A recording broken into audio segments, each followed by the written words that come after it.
It's been a week, and I am so glad you're here. Let's talk about some shit that has gone down. You ready?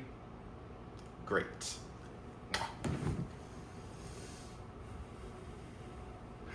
I am so glad y'all are here. I have been wanting to share my perspectives on everything that has gone down since the 31st, but I think as you're going to find out through the course of this little conversation, this was going on well before the 31st of October. I want to let y'all know that my good friend Nate is here, filming my gorgeous self. Nate is going to be asking me the burning questions that y'all have been asking on the interwebs, and I have wanted to answer these. I've been wanting to say my piece for a minute, but I wanted to do it in a way that was me, and in a way that wasn't caught up in the anger and the angst, and also let some folks who needed to tell their stories tell their stories. I said my piece. So Synergy. Yes. How did you first get involved with Jake's? Oh, well, that's a great question. I was working a fundraiser here in Olympia with some of my good Judies from the All Night Crew. And I was performing, and as I was walking around, there was this really fun drunk table. And as I was walking by, I was doing a bit of a slower ballad number. I heard somebody say, "But you own a gay bar now." And I was like mid-number, and I just stopped and I said, "Who has a gay bar?" And they were like, he just bought Jake's. And once I heard that Jake's had been purchased, it was mission critical for me to figure out their contact information. And I did. And I just did a lot of research, and I found them. And I said, "Hey, this is who I am. You remember me. I would love to help you plan your programming when you open." And I met with the bar manager, talked about some ideas. And that's when we came up with the idea for Friday Night Lights. And they brought me on board. I volunteered to do, to help them do that. And that's how I got involved, was just happened to meet them at a fundraiser. Yeah, so it seemed based off their social media promos that drag was going to be a pretty big mainstay at Jake's. How many events were you slated to produce? Yeah, we all thought drag was going to be a mainstay at Jake's, didn't we? I mean, did you see the promo work that we did for the grand opening of the club? I mean, it was drag queens 24/7 nonstop. Also, none of us got paid for that work, just FYI. Obviously, the way that they had focused on drag really led us all to believe that drag was going to be a core component. And not only led us to believe, I had multiple conversations with the manager of the bar, the general manager, that drag was going to have a significant piece. And I had an agreement with them to produce shows for how many months between August, the last one we did August, September, October, November, December. So 5. We were going to do 5. We were going to do 5 shows, and then we were going to sit down and evaluate how they were doing, look at, do we need to shift concepts, time, whatever, and then launch back in January with any changes that we needed to make. That was the agreement. And then we brought on, my launching their talent night, which was Starstruck, and then tested some other ideas like church, which incidentally they canceled because conservatives got really upset about it. So this whole timing thing, they've already a track record for pulling my shows because conservatives got angry. So the agreement was 5, but really that agreement changed because then it was I would do Starstruck. Well, we actually didn't have a cap on those because we knew that we needed to do something to bring the community along. So we started a general talent night for any type of entertainment. So it wasn't even a drag show, but that was the other show that I ran for them. Plus any ad hoc things. So yeah, that was the agreement. And then all of a sudden it wasn't the agreement. So speaking of the things that have happened, what happened on Halloween? Because I've been seeing a lot of speculation online on Facebook, Instagram, Reddit. There were lots of different perspectives of what went down. Well, I would say that my perspective on what happened on Halloween is probably the most accurate that you're going to see on all of the interwebs. And you're right, everybody had a perspective on it. So here's what happened. What people saw was someone come on stage, say something to me, and then walk off stage, and then the show ended, and then I said my piece. I had been told that at 10 minutes over, the show was only 10 minutes over when this happened, and we were on the last performer, by the way. The show was almost done, but the owner came on stage in the middle of someone's performance while someone was performing, just walked across stage to tell me that I needed to stop the show right now. They were angry. And I was very professional in how I responded. And then when we ended the show, that's when I told everyone that drag had been canceled. But that's what happened, is in mid-show, they just thought it was cute to come walk across the stage. And by the way, do you know why the show was late? Do you know why the show was late? Because they didn't have the stage set up. We started 35 minutes late because their staff, well, who most have quit because of, it's a really unpleasant working conditions there for folks, so I've been told. And they weren't there. The stage wasn't set up. So my team, my little skeleton crew, which is my sound person and my stage kitten and me, we were setting up the stage. I wasn't able to get ready. So also this outrage is insane on their part because they're the reasons we were late. But that's what happened, chickadees. They made the show late and then got mad at the person running the show because the show was late. It is wild, the lack of logic that they have applied in this situation. Ugh.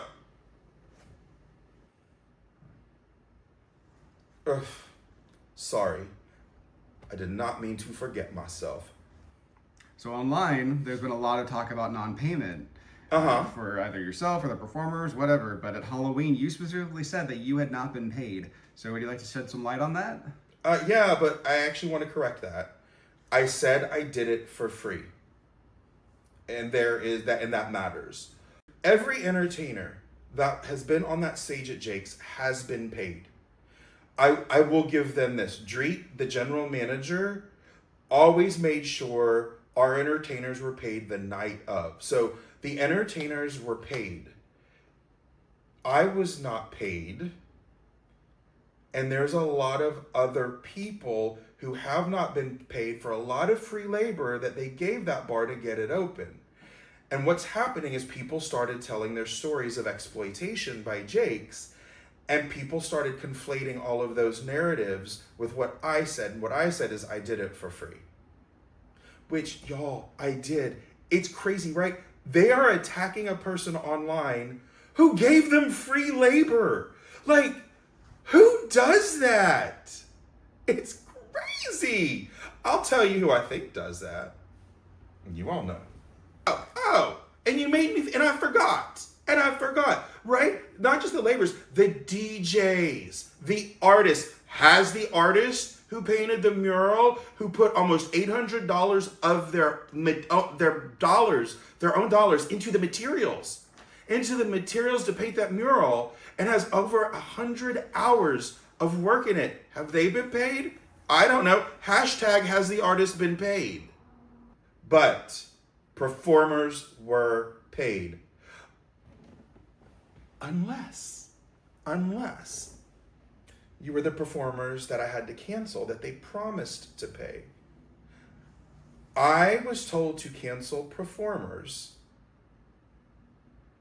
late September, and I did it October 2nd. I was canceling the shows for November and December. Folks, I have the documentation. This timeline doesn't match up. Remember they said, oh, it's canceled because of timing of this late show on the 31st. Divas, I was canceling Divas on the 2nd of October. And they offered to pay everyone that they were canceling on. This wasn't about money. They were paying us not to perform. Why? And so I canceled it. I canceled with all of these entertainers, told them we'd be paying their back pay, and as soon as I did and confirmed I had done it, well, we don't have a contract with you. So, yeah. And so, no, those entertainers didn't get paid until 2 days ago or 3 days ago when all this shit hit. So thank y'all for making this shit hit the fan, because y'all helped some entertainers get the pay that they were promised. So there's also been speculation about the owner of Jake's wanting to do away with drag. What do you have to say about that? Well, that's the big question that everyone wants to... All right, I need to get comfortable to answer that, okay? Ugh. All right. So first, there's not one owner of Jake's. There's 4. And most people don't realize that. And only one of them are actually from this area. One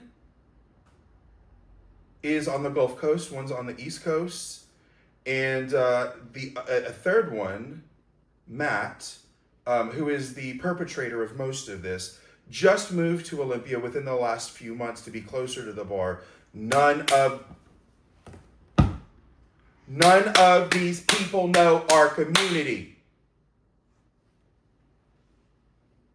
All right, so I was told as far back as 2 weeks after the very first show that Matt had a problem with drag. I have the text messages that I am going to share between the bar manager and I telling me that it was really rough talking to the investors because they were opposed to drag. And we need to, every time we were around Matt, talk up about how amazing drag is and how happy we are that we're having it on Friday night. We have to convince Matt. And it was always Matt. I have other text messages from them that I will also be sharing saying, don't listen to Matt. Matt is a big picture dreamer, not practical, right? So this person was already gunning for drag. And then after that first show, it was just a kind of a shitty human being to me. Like, wouldn't talk to me, would send other people to do his dirty business, because he was really shitty to me. And would never, and when he would refer to me, would never refer to me as Synergy, couldn't use my name, my performer name, it was Chuck, which, like, y'all understand the nuance in that, right? It's a little cringe. And there are, and I also have a text message from him when I was telling y'all about them walking the agreement to pay those performers back. I actually have a text message from him that was shared with me where he was one who was like, well, actually, do we have a contract? That this is not someone who has drag in a place in their mind that's very positive. I have been told from the very beginning that Matt did not see this as part of the weekend brand of Jake's. My husband and I, who can completely validate everything that I'm saying, were called into a meeting with one of the other owners, Adam, the only owner who's from this area. And by the way, they're all cis white dudes.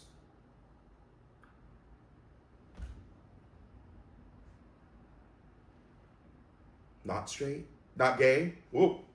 Oh, that was a Freudian slip. I think they're all straight.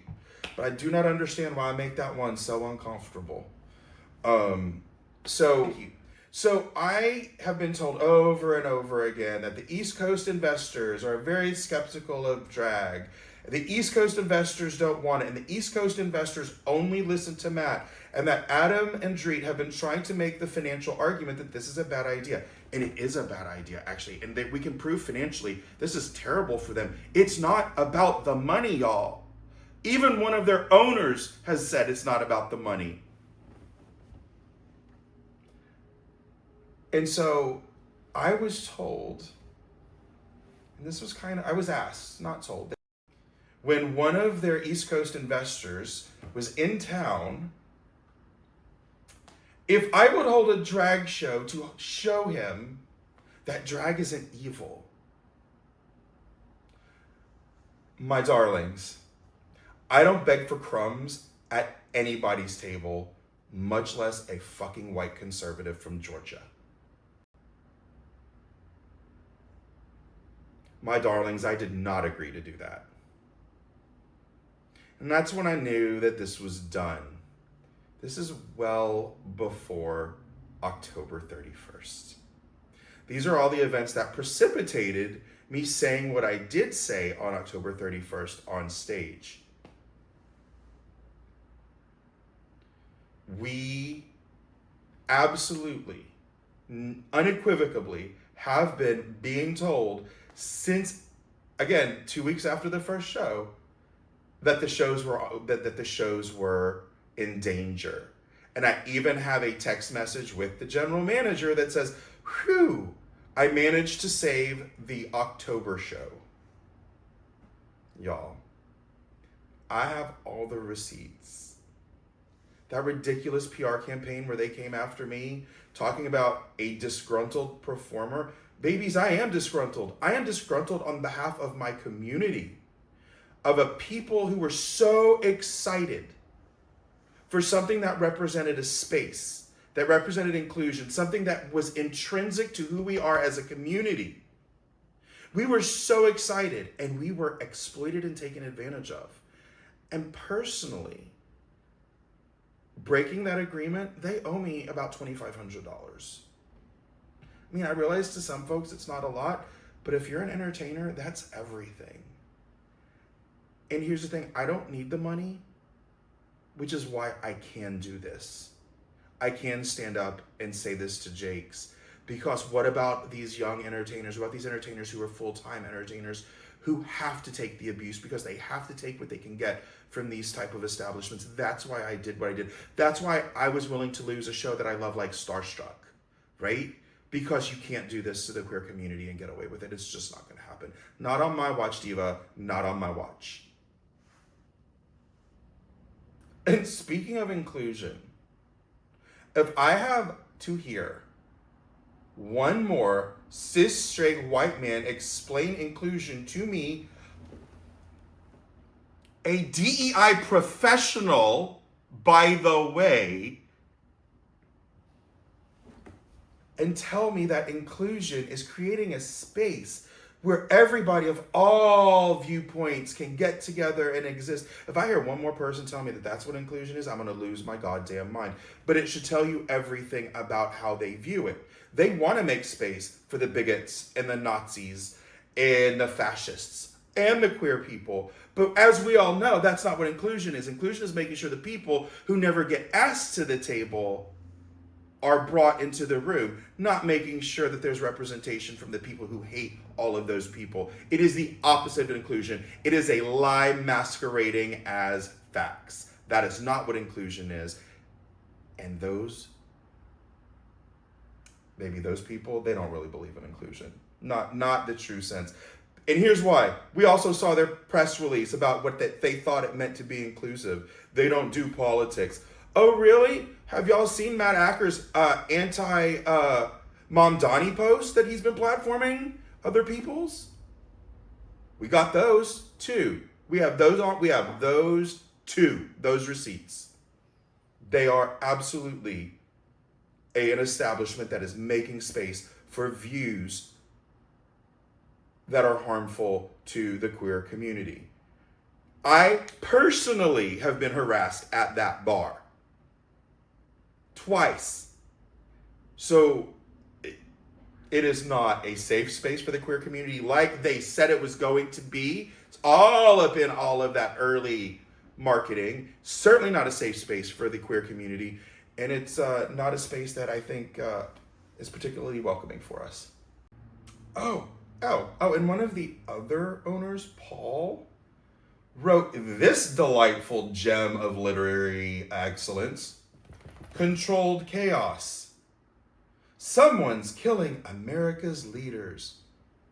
No shit. It was described as a cross between Ayn Rand,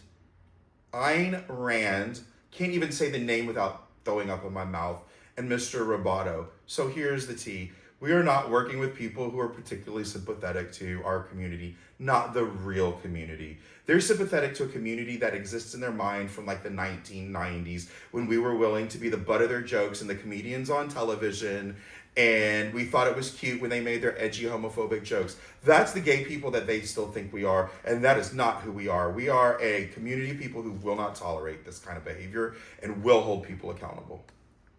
Do you think that Jake's has a chance to be a queer space again? Oof. Ooh, that is a good question. I'm hot. Hold on. That question got me hot. Hold on. Whew. Why are you gonna ask me these hard questions? All right. Do I think Jake? Yes, I do. And I know people may be surprised that I say that. This is a space that has meant so much to so many queer people for so long. And these people cannot destroy that.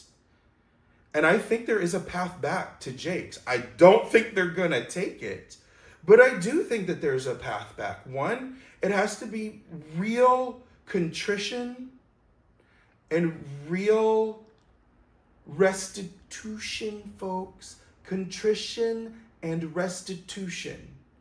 Real, authentic contrition and restitution, not some fake bullshit PR release, how everybody's welcome. They need to acknowledge the harm done, the exploitation of,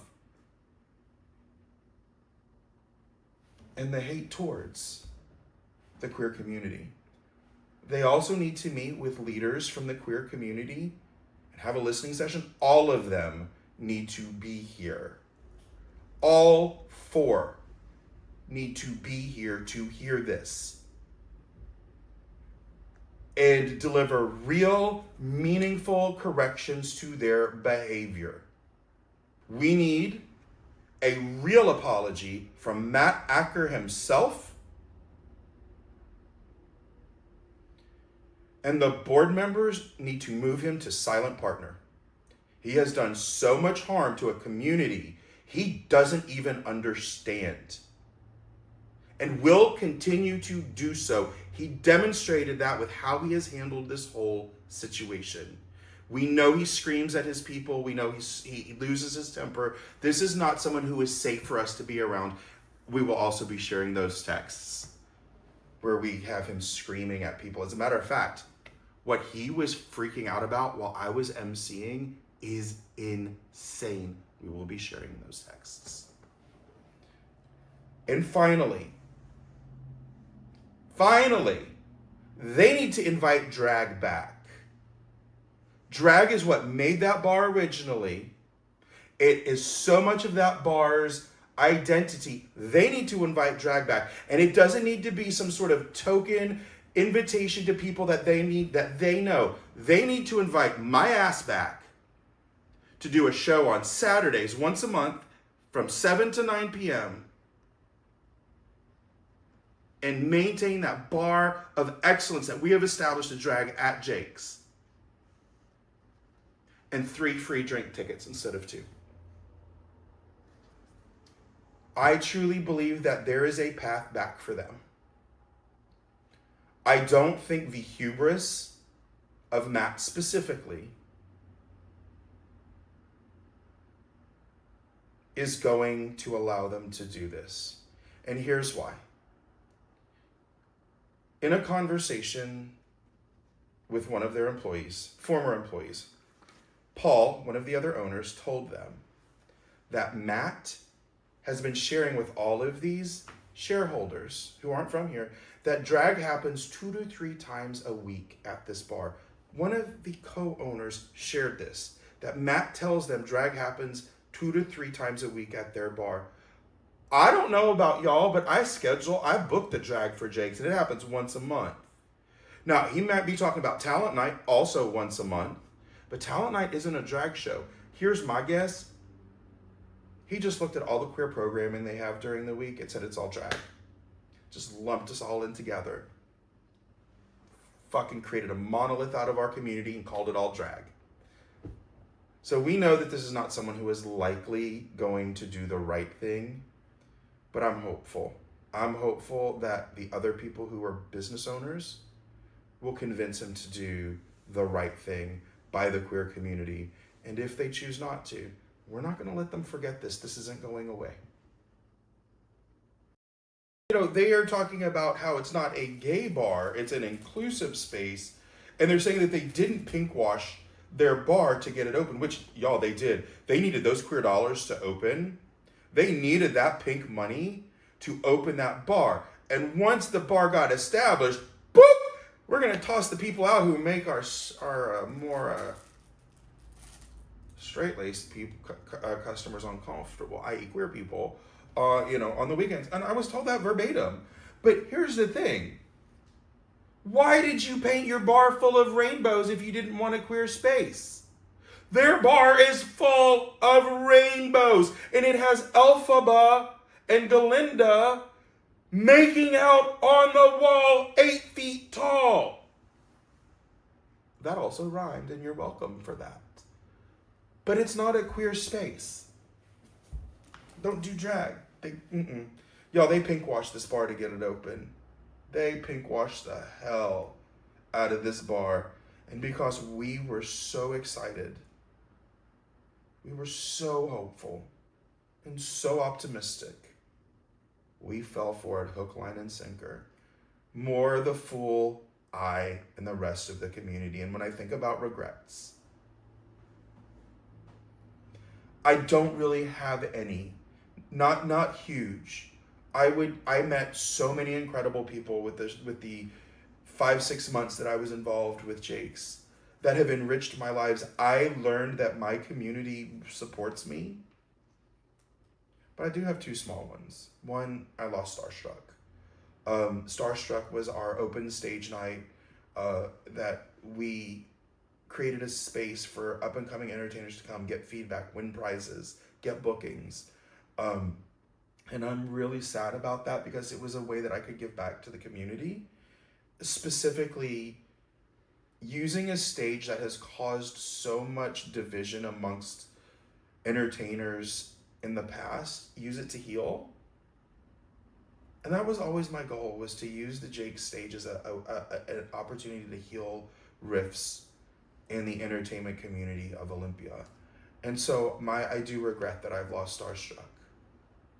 And I also regret, kids, get it on paper. I didn't. And I regret not getting a formal contract. I have some things in writing, but they wouldn't really hold up in court. But those are my regrets, and they're not huge. I want to thank every one of you